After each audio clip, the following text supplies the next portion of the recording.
Hello and welcome to Crux Investor. We spoke earlier today to James Sykes, who's the CEO of Baselode Energy, TSX-V listed explorer near the Athabasca Basin, and he's got quite a unique thesis, and he talks us through that today. So if you want our thoughts on that conversation today, and indeed the company itself, you can find that at cruxinvestor.com/club, where you can also find detailed company reports, commentary from market experts from around the world on a variety of commodities and companies. There are training videos on there. There's summaries of other interviews that we've done just to save you a bit of time. And of course, there's a thriving community of investors sharing their thoughts and ideas with each other on there. So do go and join them at cruxinvestor.com/club. And of course, we'd love your feedback too. So do give us a like, leave your thoughts below. And if you want to see what we talked about, take a look in the description below. James, how are you doing, sir? Doing excellent. How are you, Matt? Not bad, not bad. Good to speak to you again. I mean, we haven't spoken since August. Are you keeping well? I am. Yeah, thank you very much. How are you? I'm putting on weight, but that's a whole other subject. It's a whole other subject, and I have bought a Peloton in the hope that it'll go away. But what I've worked out is you need to use it. Owning it is not enough. Yeah. Very good true. Advice, right? Right. Well, we better have a quick catch up here on what's going on with you. So why don't we start with that 1 minute overview, and then I'll pick it up from there. Absolutely. Baselode Energy, we're uranium exploration, or high-grade uranium exploration in the Athabasca Basin area, northern Saskatchewan. We're taking a different look to it, looking for high-grade uranium in the basement rocks, looking for something that can go into production sooner than any other discovery. We are fully funded, got $3.5 million in the bank, got tight share structure, and we're just poised to make a discovery. We're ready to get all rolling in 2021. Okay, thanks for that. A few clues in what you said there. You're looking for something different. You've got a very different hypothesis to sort of people in the Athabasca Basin proper. So why don't you tell us a bit about that? Because I want to pick you up on a few things that you've kind of written and said in public. Yeah, we call it Athabasca 2.0. It's basically looking for uranium mineralization in the basement rocks. In all honesty, it's not something new. If you look at some of the original uranium mines, you've got Uranium City, which is all basement rocks. You've got Rabbit Lake, which is basement rocks right on the Athabasca edge. So, we're taking an old concept, one that has worked very well, and applying it to the modern age. And by doing so, we think that we can make a discovery, something that would go into production. There's a seminal paper back in 2010 by my old boss, Bill Kerr, and a consultant, Mr. Roger Wallace. The guy is a living legend. He's made tons of discoveries back in the 70s. And these guys basically came out and said, why are we exploring for uranium and sandstone?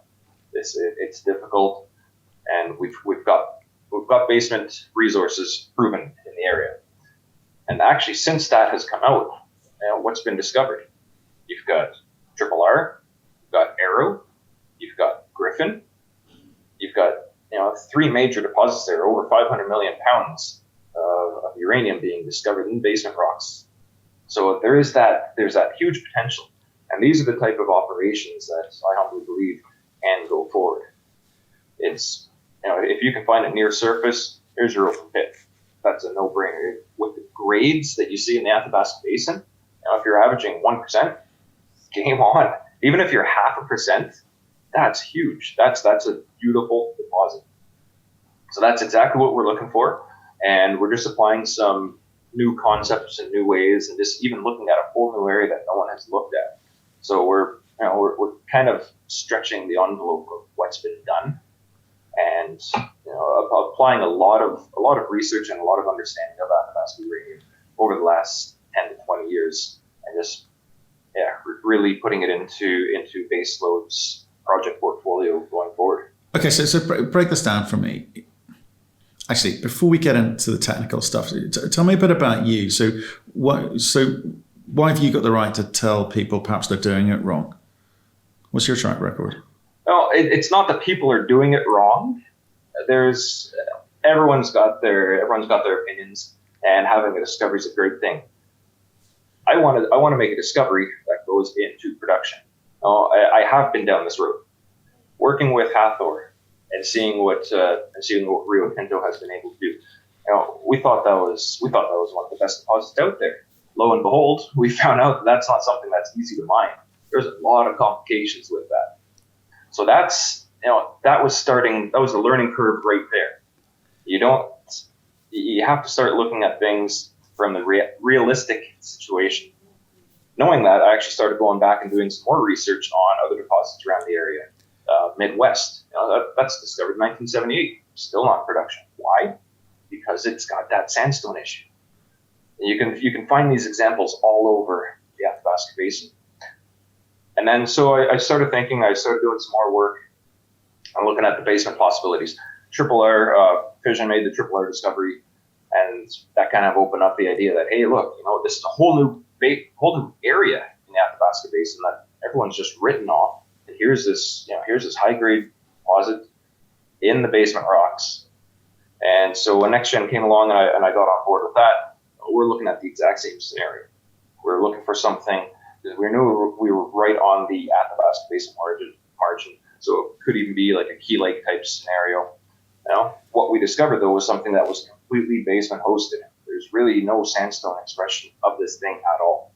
And all the wheels just started turning in my head. That hamster was going 24/7 on hyperdrive. So it really makes a nice, viable model.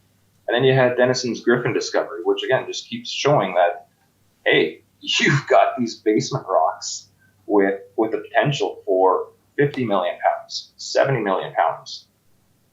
Now, you want to take that one step further. You've got the sandstone. Yeah, we don't want the sandstone. There's too many issues with it. Cigar Lake is my prime example, discovered back in the 70s as well. It was discovered before McArthur River. But McArthur River ended up being mined first. Why? Because it was just easier to get to. But back in the 70s, not in production until the late 2000s, 2010, somewhere around there. So that's 40 years from discovery to mining. Investors don't want to wait that long. I don't want to wait that long. I want to see something go. So you get rid of that sandstone. Glaciers, you can step outside of that. Then you get glaciers, remove any of the sandstone outside of the current day basin. What the glaciers have also done is removed some of those basement rocks. You take Arrow, for example. You say Arrow is here. Here's the unconformity. And Arrow starts here about 100 meters, 200 meters below the unconformity. Glaciers remove everything up here. Now you can find a basement-hosted deposit that is right near surface. That's an open pit. That just makes everything easier. Any commodity in the world, I think it's pretty fair to say, I'm not a mining guy, but I think it's pretty fair to say an open pit will trump a basement deposit any day. Obviously, it depends on the economics and the size of the deposit, the grade of it. So this is where the thinking is. So we're in an area where we've staked our properties. We're in an area where we think that the Athabasca Basin did cover at some point. We need those fluids. And we've got the right structures, and that's when you really look at the whole grand scheme of things. It's all about structures and fluids. Structures and fluids. It's a very simple concept.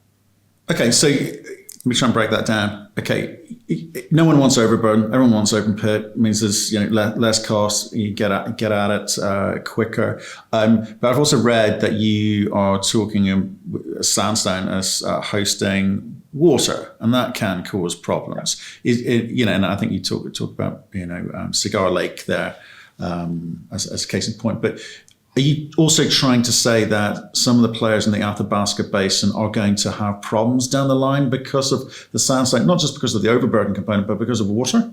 Absolutely. The Athabasca Basin is a flowing aquifer. So again, you got to use history. You got to use what's been done in the past as the example. You got to see what's happening now as the example.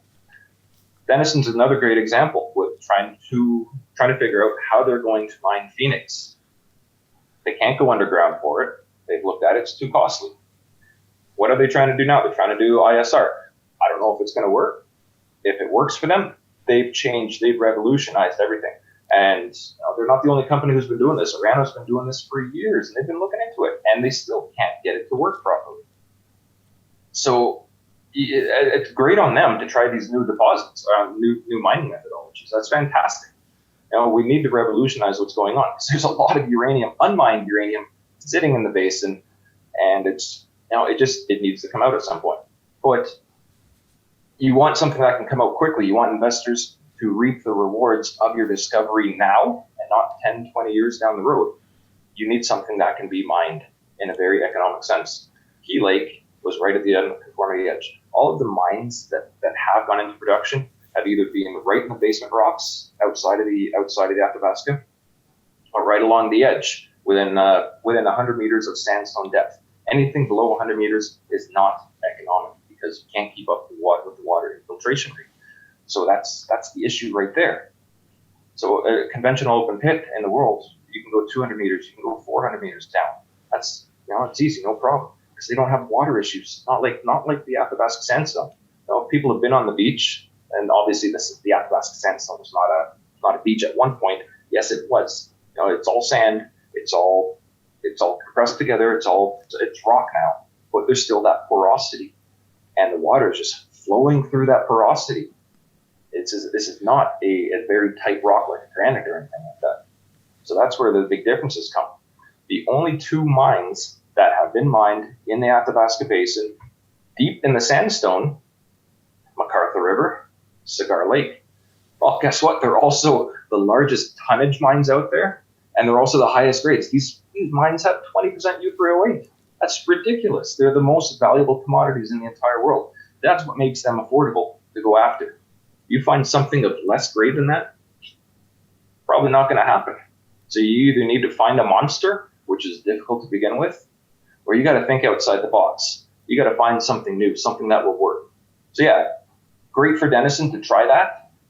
I really hope it works out for them because I do have my Denison ties. But from the Baselode point of view, we want to find something that will go now. We want to find something that can get into the next uranium cycle. So we're not looking beyond 10 years. We're looking 5 years, 5 to 10 years. Okay, so again, just summarize. You're saying that within the Athabasca Basin, there are some very high grades, and there's some, lots of explorers, drilling very high grades in the Athabasca Basin. But there's the sandstone component. There's the water issues. I guess the water issues has knock-on effects in terms of things like permitting, First Nations issues, those sorts of things. No, that's not a problem. On the exploration side of things, that water is not an issue. It's only when you get down into the mining scenario that it becomes an issue, and that's it. See, exploration is completely different. That's why I don't, from making a discovery point of view, working in the sandstone is actually probably one of the best things you could do, because that sandstone, if you think about it, it's like a painter's canvas that is completely blank, because there's nothing. It's just sand. Everyone knows sand. Sand's just basically quartz. So there's nothing. There's no geochemistry to it. There's no, it's pretty dry clay. By dry, I mean geochemically. I don't mean like physically. But so it's a dry canvas. Once, here's your unconformity. Once you have these faults come up and hit that unconformity and breach it, then you're changing the chemistry of the whole system, and you get these plumes coming up. So now you're painting on that canvas. That's what makes exploring in the sandstone. It's wonderful. It's such an easy thing to do. But to make a discovery there and move it forward, again, I've learned from my Hathor days. I don't see the value in it from an investor point of view. I'm invested into all these companies that I work with. I want to see something go. That's my big dream here. I want to discover a lot of uranium, but more importantly, I want to see something that can go. That's the big differentiator. Okay, yeah. Where I was going with that was I was saying, with water, so the explorers are, getting high grade results, fantastic. But at some point, you're going to move it forward into development, and it's going to try and be a mine at some point. The water issue and water tables, water plateaus, water basins, they conduct water, right? So water moves there. Does that make it more difficult to get the permits you need, to get the licenses that you need, to get permission from First Nations? Perhaps I've got slightly different drivers from companies with economic drivers. So that's where it's getting at. Yeah, I could definitely see the permitting being an issue, because obviously you're creating an unsafe environment if not done properly. Both Cigar Lake and McArthur River flooded twice. That's a big safety concern. You're always down there thinking, what can happen? Are we going to flood? Are we going to lose any lives? So yeah, permitting wise, that can be a huge issue. That can be a massive hang-up. from the First Nations point of view, I honestly don't know, because I don't see how it would affect their way of living. Because this is not something that's coming up the surface and affecting the lakes. This is water that's hundreds of meters deep. So that's what I think would be where the issue is. So I'm just trying to understand it. Are you trying to tell us an anti-Athabasca Basin story here, or are you just saying our story is easier because it's going to be cheaper, less overburden, it's going to quicker to get to a point where we can mine? We think we can get permits more easily. So what's the story you were telling? Not anti-Athabasca entirely. Just again, from shareholder generation, I'm anti-Athabasca. Well, I'm actually kicking myself in the butt for saying that, because you look at ISO Energy, they've rewarded their shareholders very nicely with what they've done. But I honestly don't think they could go that next step. That's what I want to do. I want to get that next step, because you just reap more rewards from that. Okay. So Baselode is different, yes, and the reasoning is because we don't like that sandstone. And from an exploration's point of view, like being a geologist, from an exploration point of view, I'd love to be in the sandstone again, just because I know how easy it is. And you don't even have to drill basal rocks sometimes. You can just follow up anomalies in the sandstone. Been there, done that though. At Hathor, Rough Rider's still sitting there. That's what that was discovered in 2008. So you're going on 12 years now with no activity. No plan of putting a mine in there. Just don't want to wait for that. Okay, so you're saying George, you want to create something which can be mined. That's not to say people can't make money on their way up with exciting high-grade stories, right? Because people are at the moment. I'm looking at NexGen, worth whatever they're worth. They're worth a lot of money. But you worked there, you made some discoveries there. You're saying that potentially that might be a long wait because of the sandstone issues, are you? NexGen's a little bit different because it is basin hosted. There is a little skiff of sandstone on top, so how much fluid they actually get, don't know. That's something that could be a lot more like Eagle Point system, which Eagle Point is outside of the Athabasca Basin. It's in the basement rocks, very competent, and that is the NexGen strategy to go under. So I don't know all the technical viabilities of what they're looking at or what's going to happen. I know that all of those faults do basically pierce the sandstone, so it is a potential for water influx. So maybe there's that issue there, but it should not be as difficult as something that is directly within that sandstone. You go 50 meters depth in the sandstone, you've got your water flowing. 100 meters and it's game over, unless somebody revolutionizes how to mine, which people are trying to do. In all honesty, I think the largest deposit in the basin is still out there, but it's in the basin itself, and it's going to be under a kilometer of Athabasca sandstones. That's expensive to drill, number one, and to mine something like that, well, geez, that's going to be really expensive. You're going to have to start looking at doing some potash mining here in Saskatoon, go down with these massive rings that just barricade all the water. But that's not the issue in itself, again, because these things are all structurally controlled. Your structures pierce that unconformity. You've now created a water pathway, and water likes to travel down. It does. Tell me this. It's just some terminology here for me. Okay, so again, I've been reading a lot about your thesis because I'm intrigued by it. I think it's really, really interesting. It's different thinking. You talk about uranium resources and you talk about uranium deposits. So just quickly, how do you define those so we understand for the rest of this conversation?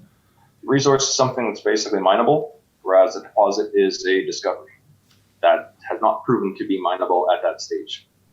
Right, okay. So because there's so many Athabasca stories and you're sitting outside it, and I promised to come onto your project, so I want to be able to understand what I should be thinking about certain companies technically, okay? So again, you've talked about your product being an easily accessible mineralization, and again, that comes back to, I guess, the sandstone components. That's what you're talking about there. But how do your structures differ from what you're seeing inside the basin, apart from the sandstone component, or are they just the same, but it's just this overburden you're talking about? Just the same without the overburden. That's exactly it. Okay. What we're doing, we're looking for the right structures. Now, you can find structures anywhere across the whole Athabasca Basin country, outside of the basin, inside of the basin. Structures are everywhere, but you need the right ones. You need ones that have longevity to them. Right. Okay. So why? By the time this video is posted, you'll be able to review a webinar that I'll have on the website that will kind of allude to this. It's a 2-part video that talks about structures and the allusion to them. Earthquakes. A lot of people don't understand what structures are or faults. They hear these words.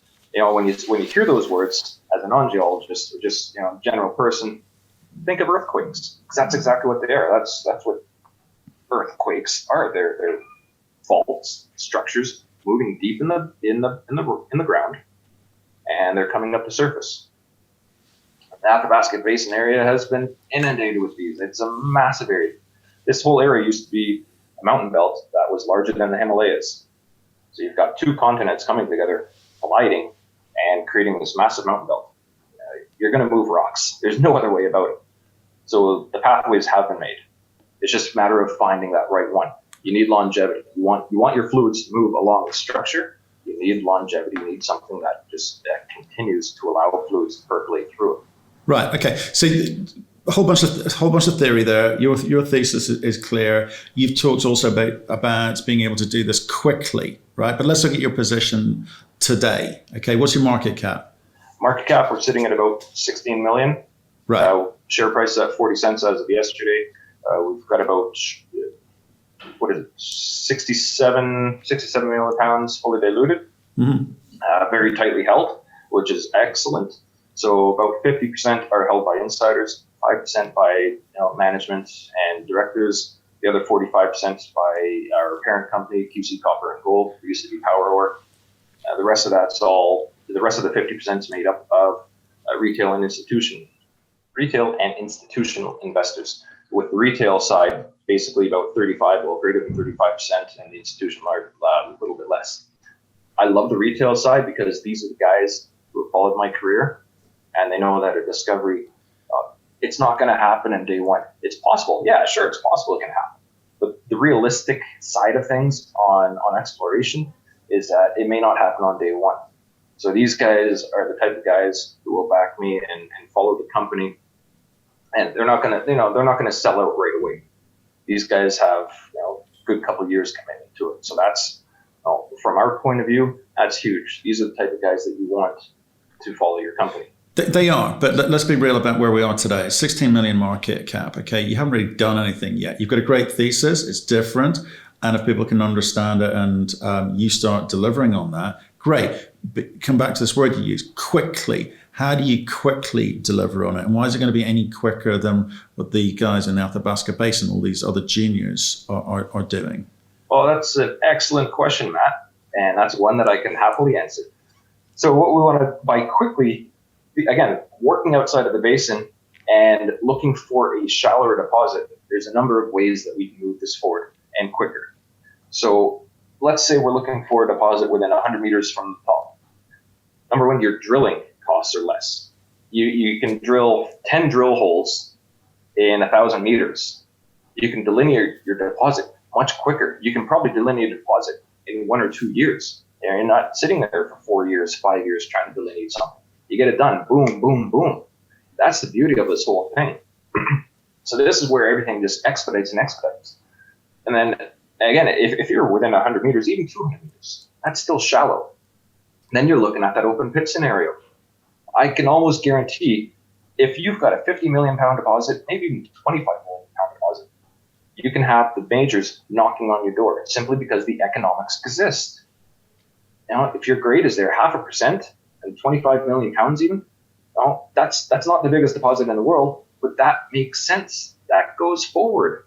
You can have a Rio Tinto, you can have a Cameco, a BHP, a Rano, you can have these guys knocking on your door. Maybe even some of the bigger guys like Denison, NexGen, they come knocking on your door. So this is how everything moves faster. This is how we reward everybody involved in the company. And with my technical ability, I'm pretty confident I know what I'm doing out there. And I think with what we've staked, we've got amazing properties that we should be able to make a discovery, within 1 to 2 seasons. I would love to see a discovery made on our very first drill hole. I think that'd be amazing. But we just have to wait and see what happens. Okay. We are very close to getting to that stage. So let's talk about that. So you got $3.5 million. So when does the boom, boom, boom happen? When are we drilling?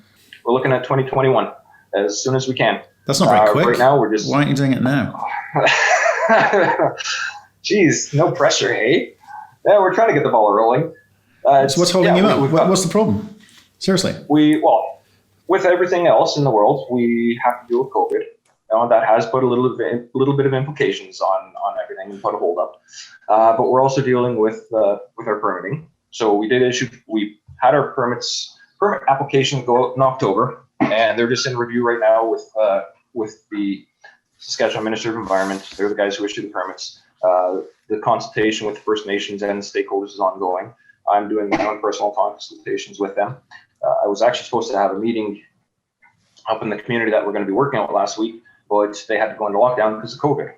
So that's kind of delayed our meeting, which has delayed, them being able to, me meeting with the community and just kind of giving the complete rundown of what we plan to do, how we're going to do it, and them being able to tell me, these are our problems. And I just don't go to the chief and council or the people who, the bigger people in the area. I like to go there in person and be able to talk to everybody involved, because everybody has a voice. They do. So can I come back to the timing thing? So you've got some money which can allow you to do how much drilling, and what are you sensing that the timing will be? Well, see, we can actually start exploration. We're not going to start drilling right away, probably until 2021. But I know, but that's what, January, September? What are we talking about? January, yes. Yeah, right. Okay. Yeah. Good. So it's better for us to get out there in the winter. But we can start our gravity surveying first. And that's a survey that I definitely need to follow up with the airborne survey that we completed. So I love gravity. It's I know how to use it. Worked with it in the past. It's very efficient, and you can save drill holes by doing gravity. That's a non-invasive type of it has a low environmental impact, basically negligible, because they're just people walking on the ground, and they're not cutting anything down, they're not affecting any water, drilling doesn't anyway. But this is something where there's no concern with the First Nations or the community members in the area. So this is a permit that I'm hoping to get by the end of this month, and then we can start the gravity surveying in December. Once we start doing that, then we can start generating our actual drill hole targets, which is what we need. We can't just go out there right now and just say, okay, let's go drill here. We can, yes, theoretically, but it's going to take us 4 or 5 drill holes. Whereas if we just do the gravity survey, now you've got 2 drill holes. Right. Okay. So what do you focus on first? Because you've got shadow and you've got hook. So what should people be looking out for? Where are you focusing? Right now, we're looking at shadow. Hook's got a lot of historic work on it. We're still counting through the compilation there. There's a lot of information that's available for hook. So we're kind of holding that off at the moment. Shadow has been our big focus pretty well since day one. That was the first property that's really got Baselode started and generated a lot of buzz. I'm really excited about Shadow just because it's kind of my brainchild. I think it's in the right area. I think it's got the right rocks, and it looks like it has so much potential to it. So wonderful project. We're putting a lot of emphasis on that. We're not going to kill ourselves with our exploration budget, the 3.5 that we have in the bank. We're not blowing all of that in one season. We're probably looking between 1.5 to 2 million. So we're still going to be healthy going into the summer and being able to kickstart any summer operations, which is where we'd be looking at going to hook, which would be more. It's honestly more formidable to go into hook in the summertime anyway than it is in the wintertime, just because of the lay of the land and what's going on over there. Whereas Shadow needs winter access. Okay, so you're an explorer. You've got a track record of finding uranium. Okay, I think a lot of people know that, and if those don't, check some of the links below in the description. What's your plan for moving this forward? You mentioned a few of the big majors and making it attractive enough for them, right? And you talked about 20-25 million pounds at 0.5%. It'll be enough, right? But what are you trying to do that? What do you think it's going to be possible for you to do that? I mean, do you know what the scale of this is? No clue yet. but it could be huge. It could be massive. So what we have on our website is a video that kind of highlights the potential for the project. I can show you that right now. Yeah, okay, let's do that. Go for it. All right, so you should have that on your screen. So with Shadow, we're working on the Virgin River Shear Zone. This is a huge structural zone that goes for a couple thousand kilometers. It's already got mineralization along it, especially up in the Athabasca Basin sandstones. So we know that potential for mineralization along this structure exists. If the sandstone was extended as we know it probably was, because this is what we're seeing nowadays. We're not seeing what the basin used to look like. The basin was a lot larger, but it's been eroded due to glaciation. Great area for Shadow. You can see kind of where the Virgin River Shear Zone bends and then re-straightens out, which is where we've staked our property. That's what I really love about it. If you look at the actual shape of Shadow, it kind of looks like a funnel. And that's the whole idea of it. Everything that I see to the north of Shadow is pretty well homogeneous. There's nothing exciting about that in the geophysics. It's not until you get down to the funnel shape where we are that you start to see a lot of action happening, a lot of structural elements, geophysical interpreted structures, because we can't prove the structures yet, that this is where there's a lot of excitement. So we did fly the airborne survey, the MT survey, and you can see here in the pink is basically what I would consider to be our favorable structures and or lithological packages. Those are the rocks where you're going to find your deposits if they exist on the property. Now I'm making a huge claim here that we're targeting 850 million pounds of U3O8. So based on what? So why not 2,000? Why not 100? How do you come up with a number like that? Because it could be construed as misleading if you can't back it up. Very true. I totally understand that, which is why I do back it up. I'm just making that illusion which I'll show right here, basically. We've got 4 different target areas on the property that are based on geophysical similarities with other known deposits. For example, Arrow. Arrow's 350 million pound deposit. The geophysics that had led me and my crew to discover Arrow exists right here on Shadow. It's the same geophysical setting. We see the divergence of conductors and the bend in magnetics. This is the type of area where you would look for the main structures to occur. This is potential area for another Arrow. And as I was saying earlier, how you have the unconformity here, you've got Arrow 200 meters down below. But now that we're further south of the basin, sandstone's gone, 100 meters, 200 meters of that basement rock is gone. You find an Arrow, more than likely, it is that much closer to the surface. So this is, I'm not saying we're going to find this. I'm not trying to be misleading. I'm just saying that what we have are similarities to 850 million pounds of U3O8 across the Athabasca Basin. So we continue that. We look at the whole Eagle Point and Rabbit Lake scenario. That's another 275 million pound system.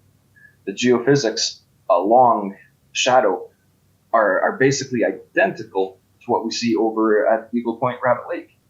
The same contours almost of the structural system, and even the same offsets in the same directions. So even having those, this is what we can use to go ahead and target our areas. So it's already guiding us where we want to go. You look at Sewell McLean, which is just west of Eagle Point, Rabbit Lake, and we're seeing that same type of system there. We're seeing the same geophysical trend, and it's theoretically the rocks actually look the same. You'd have granite adjacent to graphitic schists, which is where you get your structures. And then Key Lake. Key Lake's my favorite. I'm not going to go into detail on that one. This is all on the website. But 200 million pound system, we see the same type of thing. It's this big, massive shear system that's coming through right along a hinge. So this is where we get our 850 million pounds. Now, this is the analogs. I've never seen anything else like it on any property, that you can pull out so many different styles of uranium mineralization and put it all onto one property. I've never seen that. Shadow is the first time that I've ever been able to do that. And this is why I'm really excited about the property. And I'd never noticed these until we actually flew the survey. So what drove us into the area to begin with was looking at airborne radiometrics. And so up in the red zone, that's actually a pretty large trend of radiometric anomalies. So we're pretty confident those are near surface. What are they? We don't know yet. We haven't been out there to investigate. It could just be background rocks, just outcrops, but with higher elevations of uranium. But what I like about that is that you're right along the shear zone, which would be plucking away any type of uranium that does occur on that system and incorporating that. What I also like is if you go down past the red polygon towards where I have Key Lake circled, there's a radiometric anomaly right there, right where I have the Key Lake target. So there's a lot going for this whole property, and it's just about us getting out there and being able to realize all this. Well, but that's true, right? So because there's nothing a geologist loves more than an anomaly, right? And as you say, it could mean anything. They don't always convert into what you hope. So what in your experience is leading you to believe you can put an £850 million number there?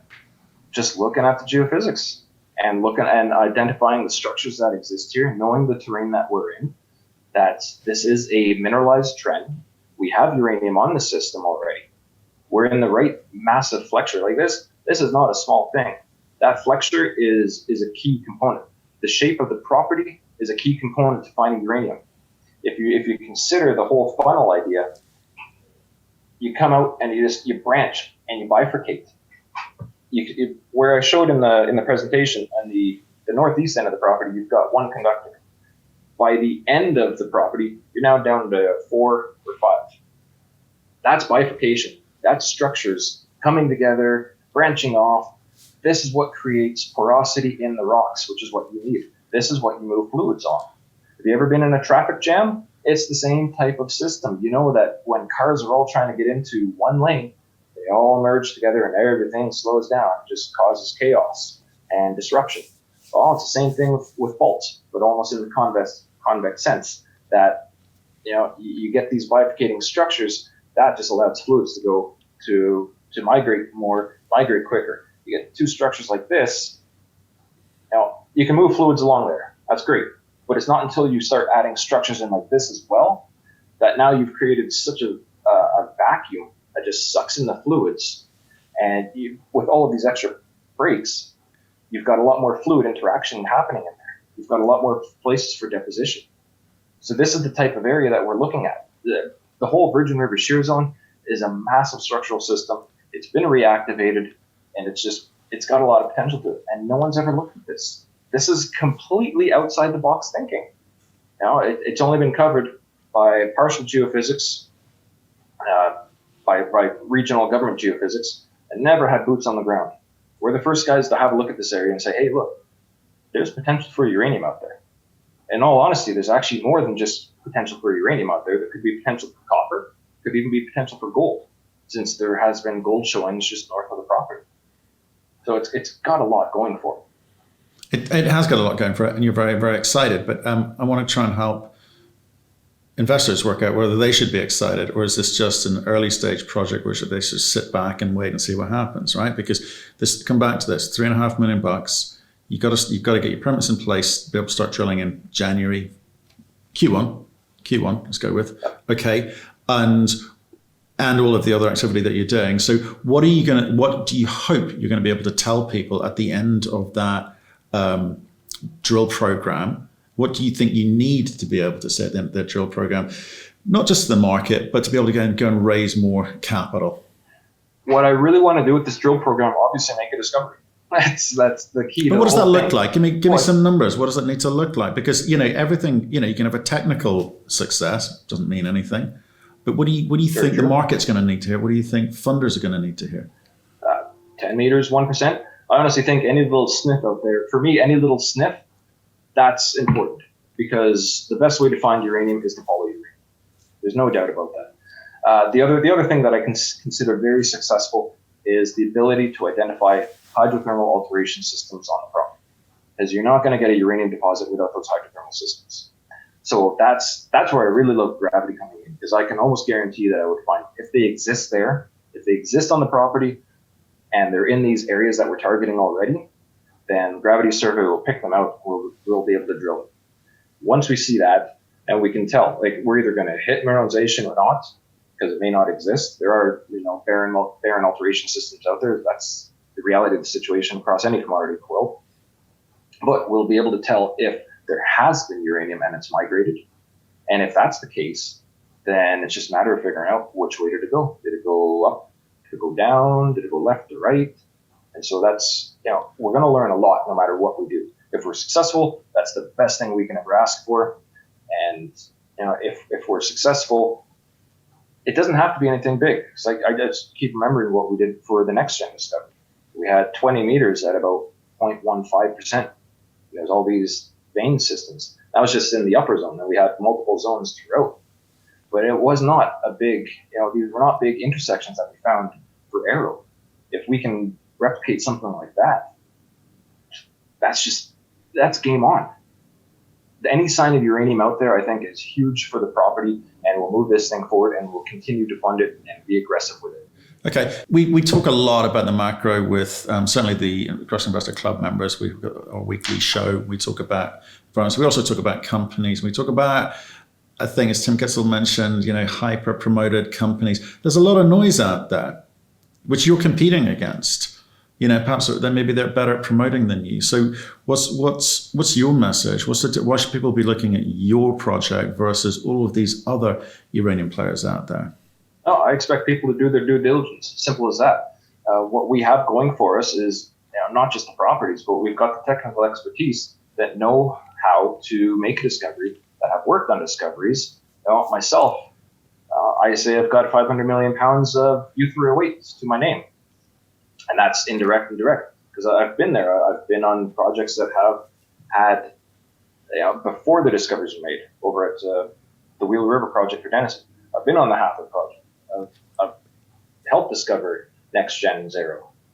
So it's, I think that we have the right team. We have the right common sense of technical and financial expertise through our chairman, Stephen, and his ore finders group. So we clearly differentiate ourselves. Well, we differentiate ourselves from our competitors by having such a well-versed and I guess professional. We're professional. What's the word I'm looking for though? Words escaping me. It's too early in the morning. It's only 7 o'clock here. But I just think we've, with what we've done, looking outside the box, I think this is how we differentiate ourselves. And we're not looking at the sandstone. We're looking at something that can move forward. It's all about the discovery at this point in stage, because that's what we are. We're an explorer. We're not a developer. So making that discovery is the important part.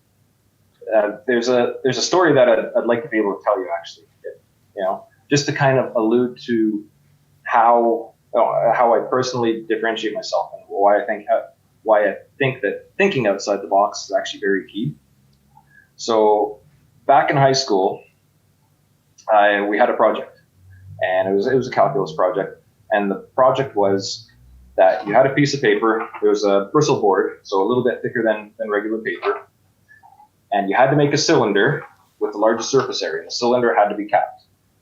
So you could cut the paper in any which way possible to make the cylinder with the largest surface area.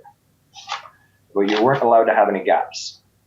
So what I did was I took the bristle board and I peeled it down the middle. So I basically created twice as much paper to work with than was theoretically possible. So the cylinder that I created was a lot larger than the theoretical cylinder. That was outside the box thinking. My professor failed me on it. My teacher failed me on it. But again, it's just, that's a story that I've taken with me wherever I go.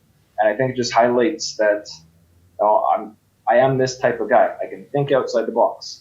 Whereas other people will see, here's your cylinder. I will see, here's more than your cylinder. And I can prove to do it. And this is kind of the mentality and the way that I just see geology as well. Is just, I look at things different. I like to see what happens on this side. I like to see what happens on that side. I like to see what happens in the middle. Then I like to see what happens over here and back there. It's always looking at things in a whole new perspective. So I think that's where Baselode really differentiated itself from anybody else in the basin. We just, we look at things differently. No, I get it. You're not going to get the same rigmarole from us that you would from any other explorer in the basin. I get that, but you don't want the market to give you an F either, do you? So you're going to have to talk to them and deliver this quickly, right? You said quickly, and I think that people can latch onto that, because if you look at the uranium cycles, you look at what you said in there, which was, we think we've got something that will be mined. Not a lot of people can say that right now. And I think you give the example of something you wrote about, there are 6 companies which have got into some kind of production stage, but only 2 have been mined, right? You made reference to that.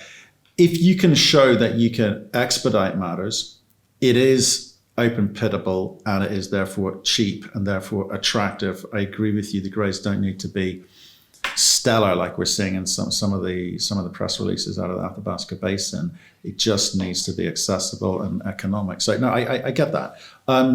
We now need some drill results.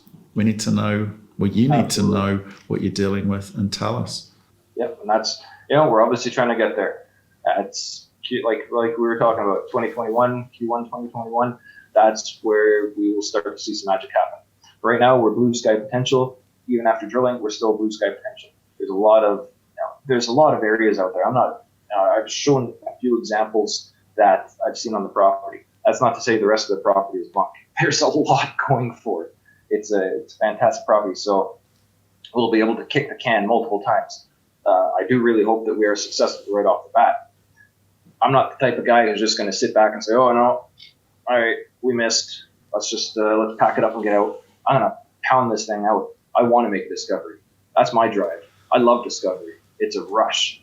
So, I've got my own personal goal that I want to get to. And that's, I want to see 1,000 pounds of discovery to my name. Cool. How much time are you spending on this now? Quite ambitious. How much time are you spending on this now? Because you also got a day job at Appia, haven't you? Quite a bit here. This is definitely a lot of my big focus right now, simply because it's, I love Shadow. I love some of the Appia properties as well, but this is the right time for everything. Baselode needs to get going. We need to establish ourselves. We need that ball to really roll, and we need it to roll hard and fast. I don't want something that'll just trickle along. This has got to go. This has got to be motorized and just kick it into high gear. We've got a lot of investor faith in this. Like I said, about talking with the retail investors. These guys who have followed my career, they've backed my career, they've got a lot of faith in me. I don't want to let them down.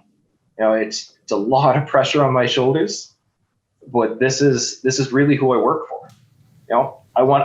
I'm still young. I'm 40 years old. I see a long career ahead of me. So I don't want to just be this guy who, it's another Sykes promotion, blah, blah, blah. No. I want people to back the winner.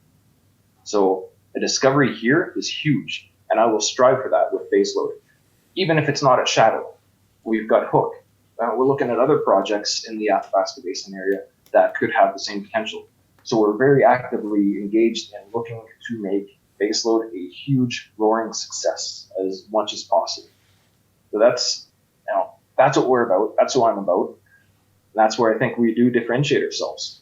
Okay, James. We are very active. We're very aggressive. We're very hungry. We want that discovery. No, I get it. I get it, James. And I appreciate it. That's well understood. I thank you for your time today. I think you've got something quite interesting going on there. Please stay in touch. I'd love to see how you get on in January when the drill bit does start moving and things do start, accelerating. Because we're keen to see if the story does stand out from the rest. Oh, once we get that gravity survey done and start seeing the results from that, I'll be in high gear then. I'm already in high gear, but I'll be in overdrive basically. That's what's going to get me going.